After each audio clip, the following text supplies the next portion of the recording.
ታሪካችን የሚጀምረው ከብዙ ዓመታት በፊት በህንድ ታሪክ ውስጥ ትልቅ ቦታ የሚሰጠውን የሃልጋቲ ጦርነትን እያስመለከተን ነው። በዚህ አስፈሪ ጦርነት ውስጥም በአንድ በኩል ህንድን የሚወክለውን ማሃራና ፕራታፕ የሚባል ጀግና የጦር ጀነራል 8000 የሚጠጋ ሰራዊቱን ይዞ ሲቆም፣ በሌላ በኩል ደግሞ 40,000 የሚጠጋው የሙጋል ጦር ተሰልፏል።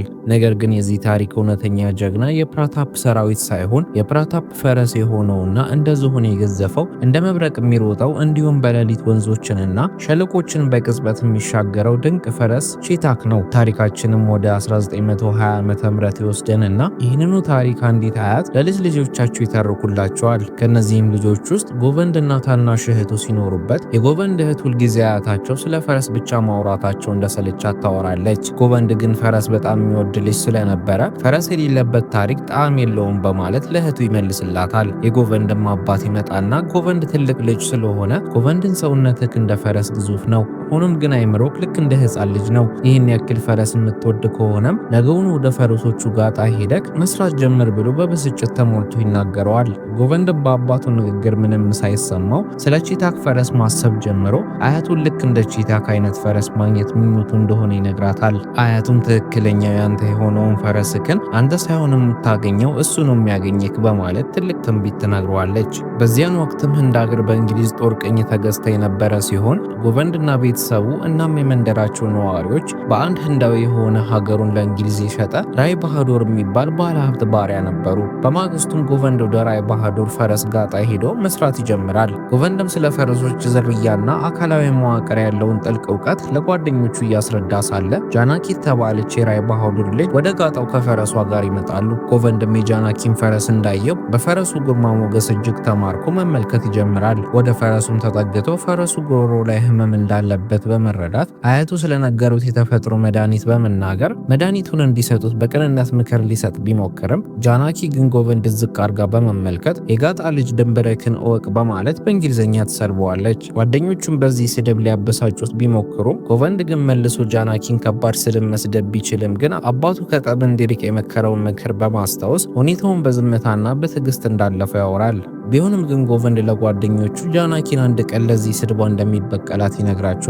ይህንንም እያወሩ ሳለ አንድ ጋጣ ውስጥ የነበረ የራይ ባሃዱር ፈረስ በድንገት አብዶ መሮጥ ይጀምራል። አካባቢው በግርግር ሲታመስ ጎቨንድ ህይወቱን አደጋ ላይ ጥሎ ፈረሱ ላይ በመዝለል ፈረሱን በብቃት ይቆጣጠረዋል። ይህንን ሁሉ ክስተትም ጃናኪ ተመልክታ ነበር። ቢሆንም ግን ለጎቨንድ ይሄ ጀግንነቱ ሙገሳን አላመጣለትም። ጨካኙ ራይ ባሃዱር የኔን ፈረስ ያለ ፍቃድ ጋልበሃል በሚል ሰበብ ጎቨንድን በጅራፍ እንዲገረፍ ያዛል። የሚገርፈውም ሰው ማንም ሳይሆን የራሱ አባት ሲሆን ራይ ባሃዱር ምን አይነት አረመኔ ሰው እንደሆነ እንረዳለን። የጎቨንድ አባትም የልጁን ስቃይ ለማስቆም ጎቨንድ ገና ልጅነት እንዳለበትና ለፈረስ ልዩ ፍቅር ስላለው ብቻ እንደሆነ በመናገር የልጁን ድብደባ ለማስቆም ይሞክራል።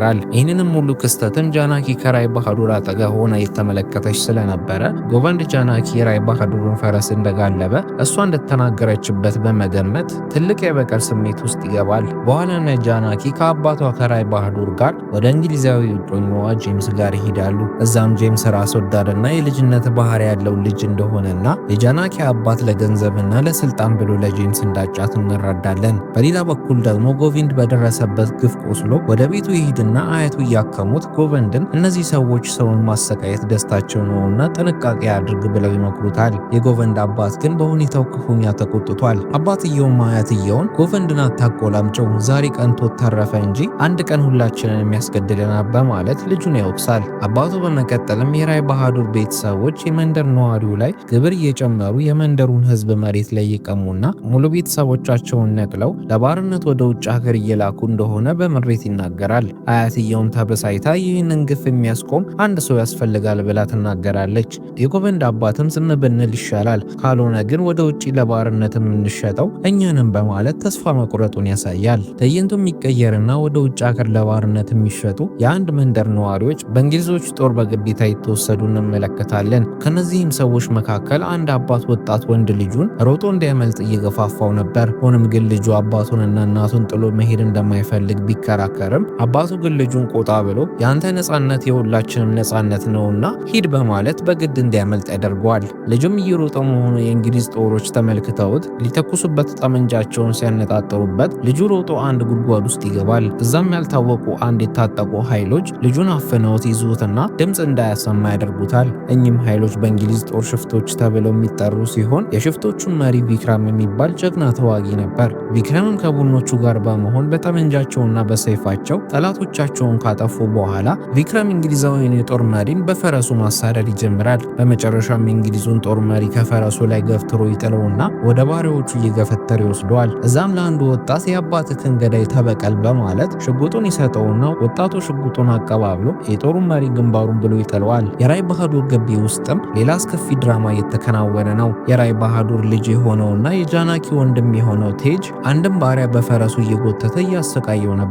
ይህንንም ያደረገበት ምክንያት ምንም ያክል እንግሊዝ ህንድን ቅኝ ገዝታት ቢሆንም ግን ቅኝ ግዛትን የሚቃወም ህግ ስለነበራት ግዴታ ባሪያዎቹን በፍቃዳቸው ወደ ውጭ ሀገር መሄድ እንደፈለጉ ለማስመሰል ባሪያዎቹ በፍርሃት ተውጠው የሚላቸውን ነገር እንዲያደርጉ ያስገድዳቸዋል። ቴጅም ከምንም በላይ ጠላቱ የሆነው በሱ እይታ ሌባ የሆነውና ውለታ ቢሱ ሽፍታ ቪክራም እንደሆነ ለረዳቶቹ ከገለጸላቸው በኋላ ቀጣዮቹን ባሪያዎቹን ከመላካቸው በፊት ቪክራምን ማጥፋት እንዳለባቸው ይናገራል። ቴጅም ኬሳር የምትባል ሚስት ያለችው ሲሆን ኬሳር ቴጅን በሁኔታዎች ተገዳ እንዳገባችውና ለቴጅ ምንም አይነት ፍቅር እንደሌላት እንረዳለን። ይህ በእንዲህ እንዳለ በመንደሩ ውስጥ አርድኩም በሚባልን ክብረ በዓልን በማስመልከት የፈረስ እሽቅድምድም ውድድር መዘጋጀቱ ይታወጃል። አሸናፊውም የ11,000 ሩፒ ሽልማት እንደሚያገኝ ቢነገርም በመንደሩ ገበሬዎች ዘንድ ግን እኛ ፈረስ መጋለብ እንኳን በማይፈቀድልን ሁኔታ ውድድሩን ለምን መንደር ውስጥ ይታወጃል የሚል ብሶት በጎቨንድ ጓደኞች ይነሳል። የጎቨንድ ጓደኞችም የትናንትናው ክስተትን እያስታወሱ የጋጣው ልጅ እያሉ ጎቨንድ ላይ ያሾፉበትና የቀለዱበት ነበር። ሆኖም ግን ጎቨንድ ጃናኪን ጠንቋይ ብሎ በመስደብ ለሰደበችው ስድብና ፈረሳቸውን እንደጋለበ ለራይ በሃዱር በመናገሯ እንደሚበቀላት ይዝታል። ከተወሰኑ ቀናቶችም በኋላ የሆሊ ክብረ በዓል ይደርስና የመንደሩ ነዋሪዎች በደስታና በጭፈራ መንደሩን ያደምቁታል። በዓሉም ላይ ጃናኪ ተሳትፋ የነበረ ሲሆን ጃናኪና ጎቨንድ አንድ ላይ በአሽሙር የተሰዳደቡ መዝፈን ይጀምራሉ።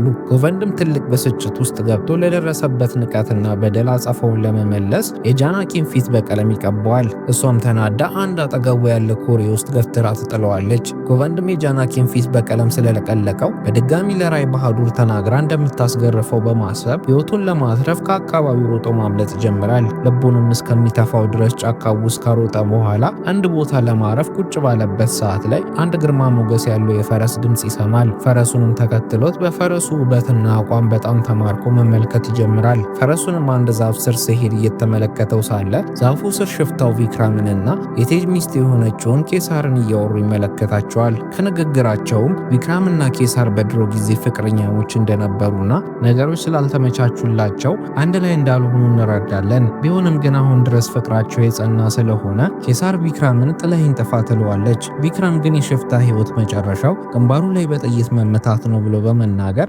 ኬሳርን አብረው እንድትሄድ አልፈቀደላትም። አውርተውም ከጨረሱ በኋላ ኬሳር ወደ ቤት ስትመለስ ጨካኙ ባለቤቷ ቴጅ የት ሄደሽ ነው ብሎ በጥያቄ ያፋጥታታል። እሷም ቤተ መቅደስ ነበርኩኝ ብላ ብትዋሽም እርሱ ግን ከቪክራም ጋር መገናኘቷን ጠርጥሮ ሊገድላት እንደሚችልና መጀመሪያ ግን በልቦ ውስጥ የሚኖረውን ሰው ገለዋለሁ በማለት ይዝትባታል። ኬሳርም ላገባህ ቃል ገብቼ ነበር እንጂ ላፈቅር ቃል አልገባሁም በማለት በድፍረት ትጋፈጠዋለች። ይህ በእንዲህ እንዳለም ጎቨንድ በፈረሱ ተማርኮ ቪክራም ፈረሱን እየጋለበው ሲሄድ ይከተለዋል። ሆኖም ግን ጎቨንድ ቪክራምን እየተከተለው ሳለ የቪክራም ቡድን አባሎች ይይዙትና ጎቨንድን እንደ ሰላይ በመቁጠር በካራ አስፈራርተውት ሊገሉት ሲሉ እርሱ ግን በሞትና በህይወት መካከል ሆኖ ሰላይ እንዳልሆነና የፈረሱ ውበት ብቻ ማርኮት እየተከተለው እንደሆነ ለመናገር ይሞክራል። ቪክራም ጎቨንድ ለፈረሱ ያለውን ፍቅር ሲመለከት የፈረሱ ስም አዛድ እንደሆነ ይነግረውና መጋለብ የሚፈልግ ከሆነ ይጠይቀዋል። ጎቨንድም በድፍረት ወደ አዛድ በመሄድ ለመጋለብ ቢሞክርም ግን አዛድ የተንፈራገጠ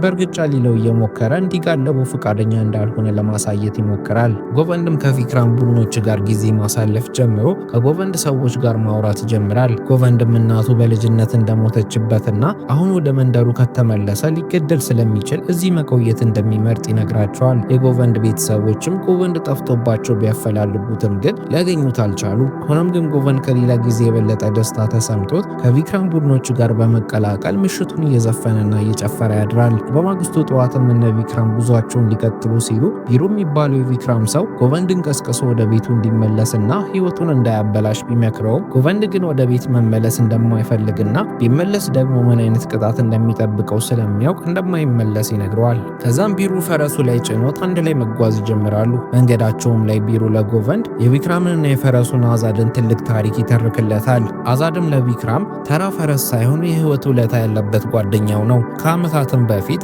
ቪክራም ገበሬ በሆነበት ወቅት የእንግሊዝ ጦር በቪክራም መንደር ይመጣሉ።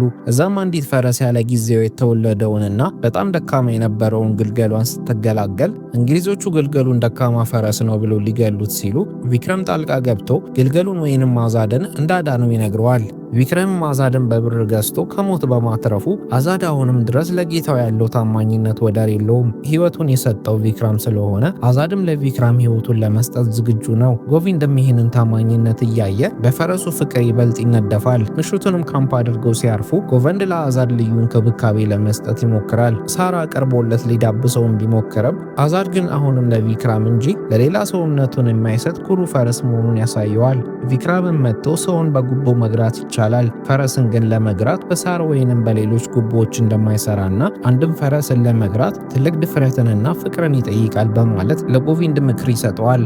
ቪክራምም ጎቪንድ ለፈረሶችን ያለውን ፍቅር ተመልክቶ አንድ ትልቅ ስጦታ ያበረክትለታል። ገና ግልገል የሆነንና እንደ አዛድ አይነቱ ድንቅ ዝርያ ያለውን ሌላ ፈረስ ይሰጠዋል። ጎቪንድም በደስታ ተሞልቶ ስጦታውን ተቀብሎ ፈረሱ ነገ አድርጎ ከአዛድ በላይ ግዙፍና ፈጣን እንደሚሆን በማሰብ ስሙን ቼታክ ብሎ ይጠራዋል። በሌላ በኩል በራይ ባሃዱር ቤት ውስጥም አርድኩም በሚባለው የፈረሶች ቅድምድም ቀን ደርሶ ዝግጅት እየተደረገ ነው። የአካባቢው ባለስልጣናትና እንግሊዞቹ በዚህ ታላቅ ውድድር ላይ ማን ሊያሸንፍ እንደሚችልና ስለ ሽልማቱ ሲያወሩ ጄምስ የተባለው የጃናኪ እጮኛ በውድድሩ ላይ ለመሳተፍ ፍላጎት ያሳያል። ነገር ግን ከዚህ ውድድር ጀርባ ሌላ አስከፊ ሴራ የተጠነሰሰ ነው። እንግሊዝ ባለስልጣናት ራይ ባሃዱርን ወደ 400 ተጨማሪ ባሪያዎችን ወደ አፍሪካ ሀገር ለመላክ እንዲያቀርብላቸው ያስገድዱታል። ራይ ባሃዱርም አካባቢውን በሙሉ አማጦ የሰው ኃይል እንደጨረሰና ይህ የማይቻል እንደሆነ ቢገልጽም እንግሊዛዊ የጦር ጀነራል ግን ለልጅ እንግሊዛዊ ባል መመኘት ከቻልክ ይህንንም ማድረግ ትችላለህ በማለት ራይ ባሃዱርን ትዕዛዙ እንዲፈጽም ያስገድደዋል።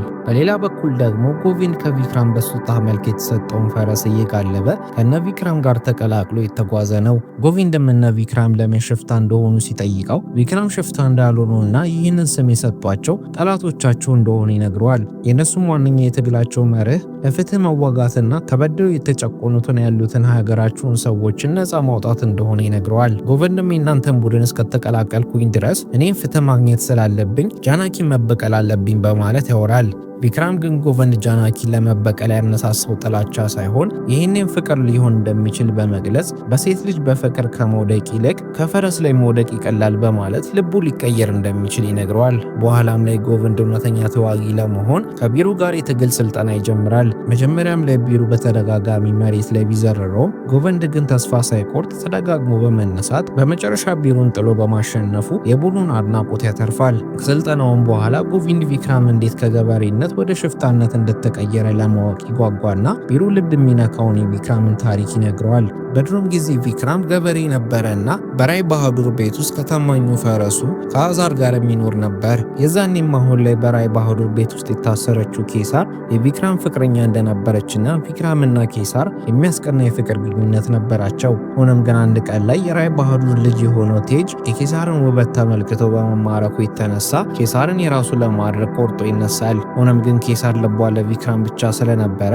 የቴጅን ፍቅር ሳትቀበል ትቀራለች። ቴጅም ኬሳር ፍቅሩን ስላልተቀበለችው እልህ ውስጥ ገብቶ ኬሳርን የራሱ ለማድረግ መጀመሪያ ላይ ፍቅረኛዋን ቪክራምን ማጥፋት እንዳለበት ተረድቶ ቪክራምን በፈረሱ እየጎተተና በጅራፉ እየገረፈ ማሰቃየት ይጀምራል። ራይ ባሃዱርም የልጁን ምኞት ለማሳካት የኬሳርን አባት በማነጋገር ኬሳር የልጁን የቴጅን ፍቅር ጥያቄ ሳትቀበል ቀርታ ከቪክራም ጋር በመሆኗ ምክንያት እንደ ወንጀል ይቆጠራል በማለት ይነግራቸዋል። ከዛም ቴጅ የቪክራምን ሕይወት ከማጥፋቱ በፊት ልጅ ጋር ሄደክ የቴጅን ፍቅር ጥያቄ እንድትቀበል አድርጋት ብሎ ያስገድደዋል። ብዙም ሳይቆይ ጋጣው ውስጥ ተቆልፎበት የነበረው አዛድ ጓደኛው ቪክራም ያለበትን ሁኔታ በመረዳት ሊረዳው የጋጣውን በር ሰብሮ ወደ ጓደኛው መገስገስ ይጀምራል። ሌሊት ላይ ማንም በሌለበት ቪክራም ወደ ታሰረበት ቦታ በመሄድ ቪክራምን አስፈትቶት አንድ ላይ ሆኖ ከራይ ባሃዱር ቤት አመልጠው ይሸሻሉ።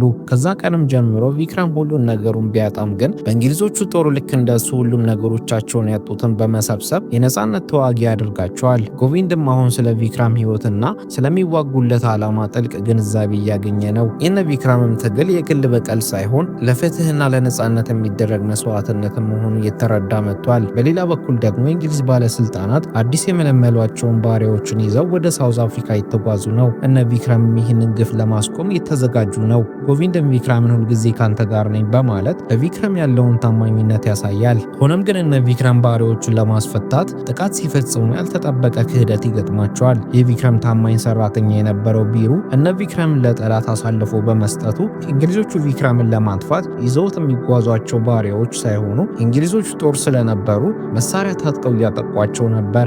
እንግሊዞቹ ጦርም እነ ቪክራም ላይ ከባድ ጥቃት መፈጸም ይጀምራሉ። የቪክራምን ቡድኖች አብዛኞቹ መገደል ይጀምሩና ጎቪንድን በጥቃቱ ምክንያት ከፈረሱ ላይ ይወድቃል። ቪክራምም ጦርነቱን እንደማያሸንፍ ስለገባው ወርቆ የነበረውን ጎቪንድን በፈረሱ ጭኖት ከአካባቢው ሮጦ ያመልጣሉ። ሆኖም ግን ምንም ያክል ከእንግሊዞቹ ቢያመልጡም ግን ቪክራም በጥይት ተመቶ ስለነበረ ከፈረሱ ላይ ይወድቃል። ጎቪንድን በድንጋጤ ተውጦ ቪክራምን ተሸክሞ ሕክምና ወደሚያገኙበት ስፍራ እንዲሄዱ ሊያደርግ ቢሞክርም ግን ቪክራም ተስፋ እንደሌለውና ይልቁኑ ጎቪንድን ለአዛድ ብቁ መሆኑን አስመስክሮ አዛድን የራሱን እንዲያደርገው ነግሮት እዛው ይሞታል። የቪክራምን ሞት ከማንም በላይ አዛድን ጎድቶት ነበር። ምሽቱንም እዛው ካምፕ አድርገው ጎቪንድ ውሃ ለመቅዳት ወደ ወንዝ ዳር ይሄዳል። ሆኖም ግን ሲመለስ አዛድ ብዛት ባላቸው ጅቦች ተከቦ ያገኘዋል። ጎቪንድም እሳት ባለው እንጨት ጅቦቹን ማባረር ሲጀምር አዛድ ደግሞ በእርግጫ እያለ ጅቦቹን በመምታት አንድ ላይ ሆኑ ጅቦቹን ያባረሯቸዋል። በዚህም ክስተት ምክንያት አዛድ ለጎቪንድ ያለው አመለካከት እየተቀየረ መምጣት ይጀምርና ለጎቪንድ መታዘዝ ይጀምራል። ቢሆንም ግን እንዲጋለበው ፍቃደኛ አልነበረም ነበር። በማግስቱም ጎቪንድና አዛድ አንድ ላይ በመሆን የቪክራምን ሬሳ ካቃጠሉ በኋላ ተያይዘው መንገዳቸውን ይጀምራሉ። አሁን ላይም ጎቪንድ ተራ የጋጣ ልጅ ሳይሆን በዓላማ የተሞላ ተዋጊ ሆኗል። ከጥቂት ቀናቶችም በኋላ ጎቪንድ አዛድን ይዞ በድብቅ ወደ ራይ ባህዱር ግቢ በመመለስ ኬሳርን በድብቅ አግኝቷት የቪክራምን ሻርፕ ይሰጣትና እንደ ሞተ ያረዳታል። ኬሳርም ስቅስቅ ብላ ማልቀስ ትጀምራለች። ከዛም ጎቪንድ በቀሉን ለመወጣት በድብቅ ወደ ጃናኪ ክፍል ይሄዳል። እዛም ተበሳይቶ የጋጣ ልጅ ሳይሆን አሁን ላይ ለፍትህ የሚዋጋ ሽፍታ ነኝ በማለት ይነግራታል። ከዛም እዚህ ድረስ የመጣሁት የአባትሽን ፈረስ ስለጋለብኩኝ ተናግረሽ ስላስገረፍሽኝ ልበቀልሽ ነው ብሎ ይነግራታል። ሆኖም ግን ጃናኪ እሷ እንዳልተናገረችበትና እንደውም ሲገረፍ በመመልከቷ እስካሁን ድረስ እንቅልፍ እንዳጣች ትነግረዋለች። በሆሊ ክብረ በዓልም ላይ ፊቷን ቀለም እንደቀባት ለማንም እንዳልተናገረች ትነግረውና ጎቪንድ ለእሷ ያለው ጥላቻ መቀነስ ይጀምራል። መሃላቸውም የነበረው አለመግባባት ተስተካክሎ የጥላቻ ስሜታቸው ቀስ በቀስ ወደ ሌላ ስሜት መቀየር ይጀምራል። ከዛም ጎቪንድ አዛድን ይዞ ወደ ቤተሰቡ ቤት ይሄድና ለመጥፋቱ ተጨንቀው የነበሩት ቤተሰቦቹ ደስ ይሰኛሉ። ቤተሰቦቹንም አዲስ ጓደኛ ይዞ እንደመጣ ነግሯቸው አዛድን ያስተዋውቃቸዋል። አባቱ ግን ፈረሱ አዛድ የሞተው የሽፍታው ቪክራም መሆኑን ሲያውቅ ይህ ፈረስ ለመንግስት መሰጠት አለበት እንጂ እኛ ጋር መቆየት የለበትም፣ ጥፋት ያመጣብናል በማለት ይቆጣል። ጎቪንድ ግን በድፍረት በመቃወም ቪክራም ሽፍታ ሳይሆን ለፍትህ የሚዋጋ ጀግና ነው፣ አዛድን ከግልገልነቱ ጀምሮ እንዳንተ ገበሬ ሆኖ ነው ያሳደገው በማለት ፈረሱን ላለመልቀቅ ይወስናል። ቤተሰቦቹም አዛድን ባይቀበሉትም ጎቪንድ ግን ፈረሱን ይዞ በፈራረሰ ግቢ ውስጥ መኖር ይጀምራል። አዛድ ግን በጌታው በቪክራም ሞት ምክንያት በሐዘን ተቆራምዶ ምግብም ሆነ ውሃ ለመቅመስ አሻፈረኝ ይላል። አንድ ቀንም ጃናኪ ጎቪንድን ከአዛድ ጋር ሆኖ አይታቸው በአዛድ ግርማ ሞገስ በጣም ትደነቃለች።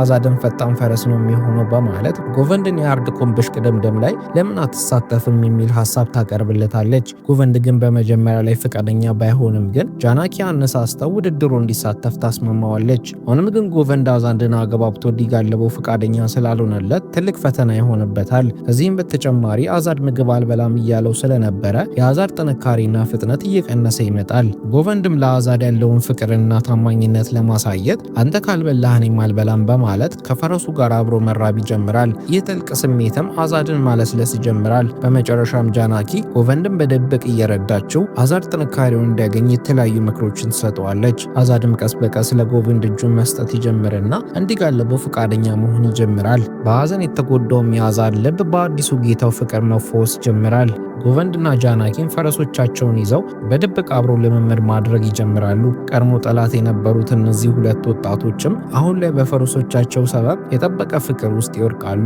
ይህ የሰላም ጊዜ ግን ብዙም አልቆየም። አንድ ቀን ላይ ከልምምድ ሲመለሱ እንግሊዛዊው ጄምስ አዛድን አይቶ በውበቱ ይማረካል። ፈረሱን ለመግዛት ቢፈልግም ጎቪንድ ግን ፈቃደኛ አልነበረም። ጃናኪም ጄምስን ተስፋ ለማስቆረጥ በማሰብ ሆነ ብላ 11,000 ሩፒ ብላ ማይታመን ዋጋ ብትጠራም ጄምስ ግን ሳይጠበቅ በዋጋው ተስፋ ተስማምቶ እጁን ለስምምነት ይዘረጋል። ጎቨንድም ተበሳይቶ ፈረሴን ለሽያጭ አላቀረብኩም ብሎ ቢቃወምም ጄምስ ግን በዋጋ ተስማምተናል በማለት አዛድን በጉልበት ለመውሰድ ይሞክራል። ከትንሽ ቀናቶችም በኋላ ራይ ባሃዱር ጎቨንድ ከሽፍታው ከቪክራም ጋር የነበረውን ግንኙነት በማወቁ የጎቨንድን አባት ያስጠራዋል። የጎቨንድ አባትም በድንጋጤ ልጁ ሽፍታ ሳይሆን ተገዶ የተወሰደ መሆኑን ለማስረዳት ቢሞክርም ራይ ባሃዱር ግን ፈረሱ የመንግስት ንብረት ስለሆነ ለመንግስት ካልተሰጠ ቤተሰቦቻችሁንም ሆነ የመንደሩን ነዋሪዎችን አልምርም በማለት በጭካኔ ይዝታል። ይዛቸውም ወደ መንደሩ ሽማግሌዎች ጋር ይደርሳል። ራይ ባሃዱር ጎቨንድ ፈረሱን ካላስረከበ መላው መንደር ያለበትን የ11,000 ሩፒ ዕዳ በአንድ ጊዜ እንዲከፍል፣ ካልሆነ ግን መሬታቸውን ቀምተው ለባርነት ወደ ሳውዝ አፍሪካ እንደሚልኳቸው አስጠንቅቋል። በራይ ባሃዱርም ትዕዛዝ መንደሩ በጭንቀት ቢታመስም የጎቨንድ አያት ግን ለዘመናት ባሪያ ሆነን ኖረናል፣ ልጆቻችንም እንደኛ ፈሪ አድርገን ማሳደግ የለብንም በማለት የአመፅ ዘር ትዘራለች። በዚህም መሃል ጎቨንድ በአዛር ላይ ተቀምጦ በግርማ ሞገስ ወደ መንደሩ ይመጣል። ሁሉም በአዛር ውበትና ጥንካሬ ቢገረሙም አባቱ ግን ውረድና ፈረሱን ለመንግስት እንስጥ በማለት ይማጸነዋል። ጎቨንድ ግን ታላቅ ውሳኔ ያስተላልፋል። እነ ራይ ባሃዱር ፈረሱን ያገኙታል። ግን ዛሬ አይደለም፣ በአርድ ኮምቤ ፈረስሽ ቅድምድም ላይ ተወዳድሬ ካሸነፍኩኝ የማገኘውን 11,000 ሩፒ ለመንደሩ ዕዳ መክፈያ ሰጥቼ ነፃ ወጣናለሁ፣ ካልተሳካልኝ ግን ፈረሱን በገዛ እጅ ያስረክባለሁ ይላል። የራይ ባሃዱርን ቤተሰቦች ይህንን ሲሰሙ መሳለቅ ይጀምሩና ራይ ባሃዱርና ልጁ ቴጅ ጎቨንድን በውድድሩ ላይ እንዳይገኝ አዛድን በድብቅ ለመውሰድ ያሴራሉ። ከዚህም በተጨማሪ የጎቨንድ ቤተሰቦች ላይ ጫና ለመፍጠር በእነ ራይ ባሃዱር ትዕዛዝ መሰረት ነጋዴዎች ምግብ እንዳይሸጡላቸው ተደርገው እንዲራቡ ይደረጋሉ። የነ ራይ ባሃዱርም ጭካኔ እዚህ ጋር ሳያበቃ ቪክራምን ክዶት የነበረውን ቢሩን በገንዘብ ገዝተውት አዛድን ሰርቆት እንዲያመጣላቸው ያደርጋሉ። ቢሩን በድብቅ ወደ አዛድ ጋጣ በመግባት አዛድን ሊወስደው ሲል በድንገት የጎቨንድ አባት መጥቶ ያስጥለዋል። ቢሩም የጎቨንድን አባት ደብድቦ ከጎዳው በኋላ አዛድን በግዴታ ይዞት ወደ ጄምስ ይወስደዋል። ጄምስም በሰዎቹ አዛድን እንዲገሩት ቢያደርግም ግን አዛድ ቆራጥ ስለነበረ ምን ሊታዘዝላቸው አልቻለም። ለዛም ጄምስ ተበሳይቶ ሽጉጡን በማውጣት የማይረባ ፈረስ በማለት ተኩሶ ሊገለው ሲል በድንገት ጃናኪ በመምጣት አዛድን ለማዳን ጄምስን ይህን የመሰለ ውብና ጠንካራ ፈረስን መግደል እንደማያዋጣውና ፈረሱን ወደ እንግሊዝ ሀገር ልኮት አለ የተባለ የፈረስ አሰልጣኝ ጋር እንዲያስገራው ተነግረዋለች። ጄምስን በጃናኪ ልስልስ ያለ አወራር ተሸንፎ ጃናኪ ያለችውን ነገር ለማድረግ ይስማማል። በሌላ በኩል ደግሞ ጎቨንድ ወደ ቤቱ ሲመለስ አባቱ ተደብድቦና ተጎድቶ ያገኘዋል። ምን ተፈጥሮም እንደሆነ ሲያጣራ አዛድ እንደተወሰደ ተረድቶ በንዴት ወደ እነ ራይ ባሃዱር ጋጣ እየሮጠ ይሄዳል። እዛም አዛድን አጥቶት የራይ ባሃዱርን ሰዎችን አዛድን እንዲሰጡት ማስፈራራት ቢጀምርም ግን የራይ ባሃዱር ሰዎች አንጠልጥለው ወደ ቴጅ ይወስዱታል። ቴጅም እንዲታሰር ካስደረገው በኋላ ልክ ቪክራምን እንደደበደበው ጎቨንድን መደብደብ ይጀምራል። ጃናኪም ይህንን ክስተት ከርቀት የተመለከተች ሲሆን ኬሳር ምንም ያክል ጎቨንድን ለማዳን ብትሞክርም ግን እሱን ለማዳን ጥሩ ጊዜ መምረጥ አለብሽ በማለት ታስቆማታለች። ጎቨንድም ሌሊቱን እዛው ያድርና ብዙም ሳይቆይ ጃናኪ ፈረሷን እየጋለበች ወደ ጎቨንድ ትሄድና የታሰረበትን ገመድ ፈታ ፈረሷ ላይ ጭነው ወደ አዛድ ይዘው ትሄዳለች። አዛድም ወደ እንግሊዝ ሊላክ አንድ ጀልባ ላይ ከጄምስ ሰዎች ጋር የተሳፈረ ሲሆን ጃናኪና ጎቨንድ ከተራራ ላይ ሆነው ይመለከታቸዋል። ጎቨንድም በሚያስደንቅ ድፍረቱ ውዱን ጓደኛውን ሊያስጥለው ከተራራው ላይ ዘሎ ወንዝ ውስጥ ይገባል። የጄምስም ሰዎች ጎቨንድን ሊገሉት እያፈላለጉት ሳለ ጎቨንድ በድብቅ ጀልባው ላይ በመውጣት ከጄምስ ሰዎች ጋር ግብ ይጀምራል። አዛድም ጎቨንድን ማገዝ ጀምሮ ጀልባው ላይ የተቀሩትን ሁለት የጄምስን ሰዎችን በእርግጫ ብሏቸው ከጀልባው ላይ ጥሏቸው ከጎቨንድ ጋር ሆነው ከአካባቢው ያመልጣሉ። በማግስቱም የአርድ ኩምቤ ፈረስሽ ቅድምድም ቀን ሲሆን መላው የመንደሩ ሕዝብ በጭንቀት ጎቨንድን እየጠበቀ ነው። ራይ ባሃዱርም ጎቨንድ ካልመጣ ባሪያዎቹን በሙሉ ለባርነት ወደ ሳውዝ አፍሪካ ላይ መላክ ሰንሰለቱን አዘጋጅቷል። ውድድሩ ሊጀምር ጥቂት ደቂቃዎች ሲቀሩት ግን ጎቨንድ በአዛድ ላይ ተቀምጦ እንደ መብረቅ ብቅ ይላል። እንግሊዞቹም ሊያስሩት ቢሞክሩም ህዝቡ ግን በአንድ ድምፅ በጉልበት ሳይሆን በችሎታ አሸንፉት በማለት ይቃወማሉ። የእንግሊዙም ጦር ጀነራል ጎቨንድ በእርግጠኝነት አያሸንፍም ብሎ በመተንበይ እንዲወዳደር ይፈቅዳል። ውድድሩም ሊጀመር ጥቂት ደቂቃዎች የሚቀሩት ሲሆን ጎቨንድ፣ ቴጅ እና ጄምስ ለታላቁ ፍልሚያ ተሰልፈዋል። ሆኖም ግን ውድድሩ ሊጀምር ሲል ጨካኙ ቴጅ አዛድን እግሩን በስለታማ ቢላዋ በመቁረጥ ይጎዳዋል። አዛድን በስቃይ የጮኸ ሳለ ፊሽካው ተነፍቶ ውድድሩ ይጀምራል። በዚህም አጋጣሚ አዛድ በህመም ቆሞ ሳለ ሁሉም ተወዳዳሪዎች በጣም ብዙ ርቀቶችን ጥለው ይሄዳሉ። ጎቨንድ ምን ማድረግ እንዳለበት ተጨንቆ ሳለ አዛድ ባለ በሌለው ኃይሉ ተነሳስቶ ጎቨንድ እንዲወጣበት በማድረግ እየከሰከሱ ውድድሩን ይቀላቀላሉ። አዛድም እንደ መብረቅ ፈጣን ስለነበረ ተወዳዳሪዎቹን ብዙም ሳይርቁ ይደርስባቸውና አንድ ባንድ ያልፋቸው ይጀምራል። ሆኖም ግን በድጋሚ ቪክራምን የከዳው ቢሩ ለገንዘብ በመገዛት አዛድንና ጎቨንድን ለመጣል አንድ ጫካ ላይ ይጠብቃቸዋል። ቢሆንም ግን ጎቨንድ ብልጥ ስለነበረ በብልሃት ቢሩን በዱላ መጥቶ ከፈረሱ ላይ እንዲወድቅ ያደርገውና ቢሩ ተንከባሎ ከአንድ ድንጋይ ጋር ተጋጭቶ ይሞታል። ጎቨንድና አዛድም መገስገሳቸውን ቀጥለው በስተመጨረሻ ከጨካኙና ከአረመኔው ቴጅ ጋር ይገናኛሉ። ቴጅም እነ ጎቨንድ እንዳያልፉት ሽጉጡን አውጥቶ ቢተኩስባቸውም ጎቨንድ ጥይቱን ሽል በማለት ይደርስበታል። ጎቨንድ በብልሃት ከአዛድ ላይ በመዝለል ቴጅን በእርግጫ ብሎት ከጣለው በኋላ ተመልሶ አዛድ ላይ በመውጣት ውድድሩን በአሸናፊነት ያጠናቅቃል። መላው መንደርን በደስታ የጎቨንድን ስም እየጠራ ማወደስ ይጀምራል። በዚህም ድል ምክንያት የመንደሩ የ11,000 ሩፒ ዕዳ ተሰርዞ ህዝቡን ከባርነት ቀንበር ነጻ ይወጣል። ጎቪንድም የቪክራምን አደራ ጠብቆ አዛድን ጓደኛውና ታማኙ ፈረሱ አድርጎ በአዲስ ተስፋ ህይወቱን ይቀጥላል። የጎቪንድ አያትም ከተወሰኑ ጊዜያቶች በፊት ለጎቪንድ የነገሩትን ትንቢት ፈጽሞ የራሱን ድንቅ ፈረስ አዛድን በማግኘትና ህዝቡን ነጻ እያወጣ እያየን ታሪካችን ያልቃል።